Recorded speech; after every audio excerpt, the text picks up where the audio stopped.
আসসালামু আলাইকুম। বাংলা টিউটোরিয়ালে সকলকে স্বাগতম। কিভাবে টেবিলের সহজেই রো কলাম ডিলিট এবং ইনসার্ট করা যায় সেটি আজকে আমি আপনাদেরকে দেখাবো। এই ভিডিওর মাধ্যমে আপনারা খুব সহজেই রো কলাম ইনসার্ট এবং ডিলিট করতে পারবেন। সামনে স্ক্রিনে দেখতে পাচ্ছেন আমি একটি টেবিল নিয়েছি। আমি কার্সারটিকে এখানে রাখছি। আমি এর উপরে একটি এই কার্সারটি যেখানে রাখছি তার উপরে একটি রো ইনসার্ট করব। আমি মাউসটিকে লেআউট ট্যাবে নিয়ে যাব। লেআউট ট্যাব, এবার মাউসের লেফট বাটন প্রেস করব। প্রেস করলে লেআউট ট্যাবের মেনু বারটি আসবে। এরপর আমি মাউসটিকে রো অ্যান্ড কলাম এখানে নিয়ে আসবো। Rho and column, rose and column এখানে নিয়ে আসছি। এরপর ইনসার্ট অ্যাবভ, ইনসার্ট অ্যাবভে মাউসটিকে নিয়ে যাবো। ছাড়াবো, এখানে মাউসের একবার লেফট বাটন প্রেস করব। প্রেস করলে এই যে আমার যেখানে কার্সারটি রেখেছিলাম তার উপরে একটি রো হয়েছে, উপরে একটি রো হয়ে গেছে। এরপর আমি কার্সারটিকে আবারও এইখানে রাখবো। এখানে রাখলাম। আমি যেখানে কার্সারটি রাখছি এর নিচে একটি এখন রো ইনসার্ট করব। আমি মাউসটিকে ইনসার্ট বিলোতে নিয়ে যাব। ইনসার্ট বিলো, এখানে একবার মাউসের লেফট বাটন প্রেস করব। প্রেস করলে আমি যেখানে কার্সারটি রেখেছি তার নিচে একটি রো চলে আসছে। তার নিচে একটি রো ইনসার্ট হয়েছে। এভাবে আমরা একাধিক রো ইনসার্ট করতে পারবো। এরপর আমি কার্সারটি সাবজেক্টের এখানে রাখবো। সাবজেক্টের এখানে রেখেছি। এরপর মাউসটিকে আমি ইনসার্ট লেফটে নিয়ে যাব।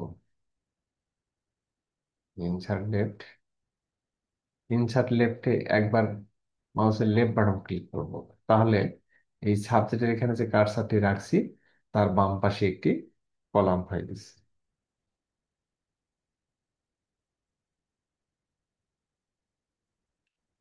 এর বাম পাশে একটি কলাম ইনসার্ট হয়ে গেছে। এরপর আবারও কার্সারটিকে আমি সাবজেক্টের এখানে রাখবো।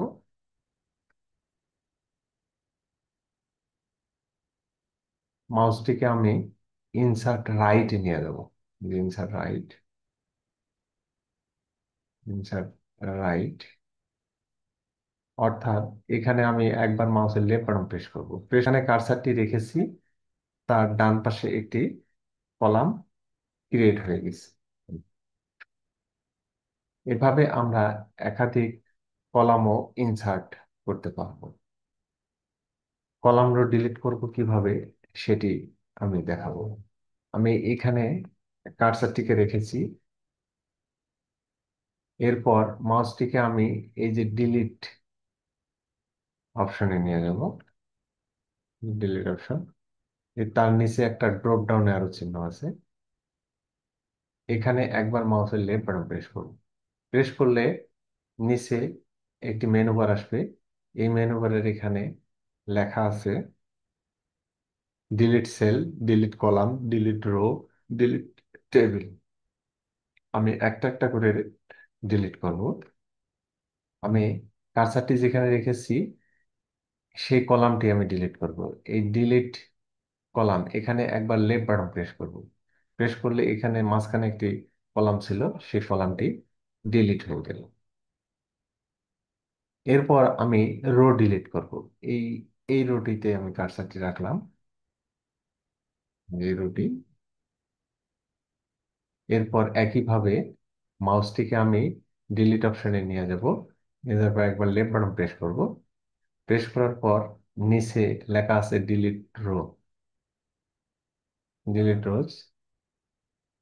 এখানে একবার মাউসের লেফট বাটন প্রেস করব। প্রেস করলে নিচে যে রোটি ছিল এটি ডিলিট হয়ে গেল। এভাবেই আমরা একাধিক রো কলাম ডিলিট করতে পারবো। এরপর আমি এই টেবিলের যে কোনো জায়গায় কার্সারটিকে রাখলাম। রাখার পরে আমি আবারও মাউসটিকে এই ডিলিট অপশনে নিয়ে যাব। নিয়ে যাওয়ার পর লেফট বাটন প্রেস করব। প্রেস করার পর নিচে লেখা আছে ডিলিট টেবিল। ডিলিট টেবিলে একবার মাউসের লেফট বাটন প্রেস করব। প্রেস করলে আমার টেবিলটি চলে যাবে, ডিলিট হয়ে যাবে। এরপর আবার কন্ট্রোল জেড চেপে টেবিলটি নিয়ে আসবো। আমি এখন টেবিলের সেল কিভাবে ডিলিট করে সেটি আমি দেখাবো। এই নিচে একবারে কার্সারটিকে রাখলাম। আমি এখানে কার্সারটিকে রেখেছি। এরপর মাউসটিকে আমি এই ডিলিটে নিয়ে যাব। ডিলিট অপশনে নিয়ে গিয়ে একবার লেফট বাটন প্রেস করব। প্রেস করার পর উপরে লেখা আছে ডিলিট সেল। ডিলিট সেল একবার মাউসের লেফট বাটন প্রেস করব। প্রেস করার পর এখানে মেনু বারটি আসছে ডিলিট সেলের। এখানে প্রথমে ক্লিক করা আছে শিফট সেল লেফট। একবার মাউসটিকে ওকেতে নিয়ে এসে মাউসের লেফট বাটন প্রেস করব। প্রেস করলে এই সেলটি আমার ডিলিট হয়ে গেছে। এই সেলটির কার্সারটি এখানে রাখছিলাম, এই সেলটি আমার ডিলিট হয়ে গেছে। এভাবেই আমি একাধিক কলাম, রো, সেল ডিলিট এবং ইনসার্ট করতে পারবো। ভিডিওটি আশা করি আপনাদের অনেক কাজে লাগবে। আর ভিডিওটি যদি ভালো লাগে লাইক কমেন্টস করবেন। পাশাপাশি আপডেট ভিডিও পেতে চ্যানেলটি সাবস্ক্রাইব করবেন। আসসালামু আলাইকুম।